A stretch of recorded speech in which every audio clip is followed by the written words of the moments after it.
চিকিৎসার গাফিলতিতে বাবা দৃষ্টিশক্তি হারানোর অভিযোগ তুলেছিলেন মাস কয়েক আগে, কিন্তু মাসের পর মাস কেটে গেলেও এখনো সঠিক বিচারের আশায় দিন গুনছেন বেলদার যুবক সমরেশ কোটাল। পশ্চিম মেদিনীপুর জেলার কেশারীর কুকাই এলাকার একটি চক্ষু হাসপাতালে সমরেশের বাবা সুধীর কোটালের চোখের অস্ত্রোপচার করা হয়েছিল। অভিযোগ, হাসপাতালে চূড়ান্ত গাফিলতির কারণে দৃষ্টিশক্তি হারিয়েছেন বৃদ্ধ সুধীর কোটাল। বিষয়টি হাসপাতাল কর্তৃপক্ষকে বারবার জানানো হলেও সুরাহা মেলেনি। উল্টে সমরেশকে দুর্ব্যবহার ও প্রাণনাশের হুমকি দেওয়া হয় বলে অভিযোগ। এ ঘটনার পর সমরেশ স্বাস্থ্য দপ্তরের দ্বারস্থ হলে তদন্ত শুরু হয়। হাসপাতালের পক্ষ থেকে সন্তোষজনক উত্তর না মেলায় স্বাস্থ্য দপ্তর ওই চক্ষু হাসপাতালটি বন্ধ রাখার নির্দেশ দেয়। কিন্তু সমরেশের দাবি, সরকারি সেই নির্দেশকে বুড়ো আঙুল দেখিয়ে এখনো কুকায়ের ওই হাসপাতালে দেদার রোগী দেখা ও চিকিৎসা চলছে। প্রতারিত ওই যুবকের কাতর আবেদন, বাবার এই অবস্থার জন্য দায়ী ব্যক্তিদের উপযুক্ত শাস্তি হোক। অন্যদিকে স্বাস্থ্য দপ্তর জানিয়েছে যে নির্দেশ অমান্য করে চিকিৎসা চালানো সম্পূর্ণ বেআইনি। যদি এমন ঘটনা ঘটে থাকে তবে সংশ্লিষ্ট হাসপাতালের বিরুদ্ধে কঠোর আইনি ব্যবস্থা নেওয়া হবে বলতে আমার বাবাকে 2রা নভেম্বর 2025 সালে আমি বাবাকে চোখ অপারেশনের জন্য নিয়ে আসি। চোখ দেখাতে মূলত এসেছি। এখানে উনি বলেন যে আমার বাবার ছানি হয়েছে, ওটা ইমিডিয়েটলি অপারেশন করতে হবে, না হলে ছানিটা ফেটে যেতে পারে। তো সেই মোতাবেক ওনাদের কথা মতো আমি তারপরের দিন আমি ভর্তি করি বাবাকে অপারেশনের জন্য। ওইখানে অপারেশন করা হয়। অপারেশনের দিন আমি কোন ডাক্তার ওনাকে করবে, অপারেশন করবে, সেরকম তিনি বলতে পারেননি। যাই হোক, বলছে রাত্রে ডাক্তার আসবে কলকাতা থেকে। তো ওনার সেদিন আমাকে থাকতে দেয়নি বাবার সঙ্গে। তারপরে দিন আমি অপারেশন হয়ে গেলে আসি, তখন চেক আপ করে বাবাকে চেক আপ করে, বাবা কিন্তু তখনও দেখতে পায়নি ঠিকমতো। তো ওনারা বললেন যে পরে চেক আপ যখন করতে আসবেন মাথায় উনি অবশ্যই দেখতে পাবেন, এই নিয়ে কয়েকটা ওষুধ আমাকে দিতে দেয়। কিন্তু তারপরে 7 দিন পরেও আসি, বাবা তাও দেখতে পাচ্ছেন না। উনি আবার ফের 1 মাসের ওষুধ দেয়, 1 মাসের ওষুধ আমরা লাগাই, তারপরেও দেখতে পাই না। তো সেই মোতাবেক আমরা ভয় পাই।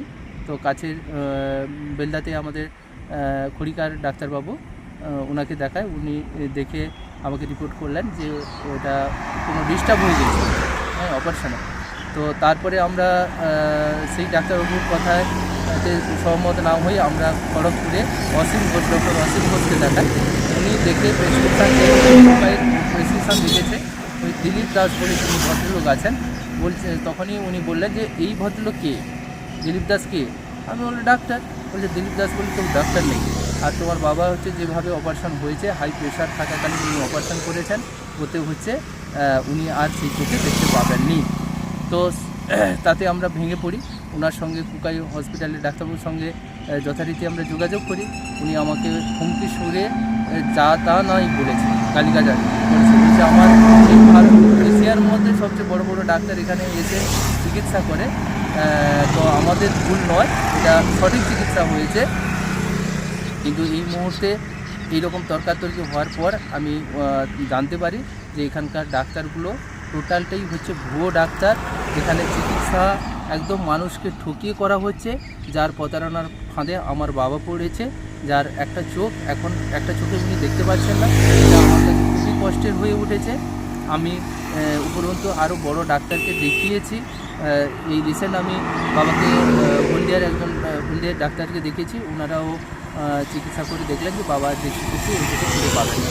তো আপনি স্বাস্থ্য দপ্তর বা থানায় অভিযোগ জানিয়েছিলেন? আমি স্বাস্থ্য দপ্তর থানাতেও গিয়েছি, স্বাস্থ্য দপ্তরকেও জানিয়েছি। স্বাস্থ্য দপ্তরের কাছ থেকে আমি সঠিক এখন বিচার পেয়ে উঠিনি। লাস্ট মুমেন্টে আমার বাবাকে হায়ার চিকিৎসার জন্য আমি গিয়েছিলাম, কমিশনের কাছে একটা রিপোর্ট করেছি, কিন্তু কমিশনের কাছ থেকে সদুত্তর পাইনি। তো আমি স্বাস্থ্য দপ্তরের কাছে বিনীতভাবে অনুরোধ করছি যে নোটিশটা আপনি দিয়েছিলেন তা ওনারা উপেক্ষা করে আজও পর্যন্ত স্টিল নাও এখনও চিকিৎসা করছে মানুষের ভুল বুঝিয়ে।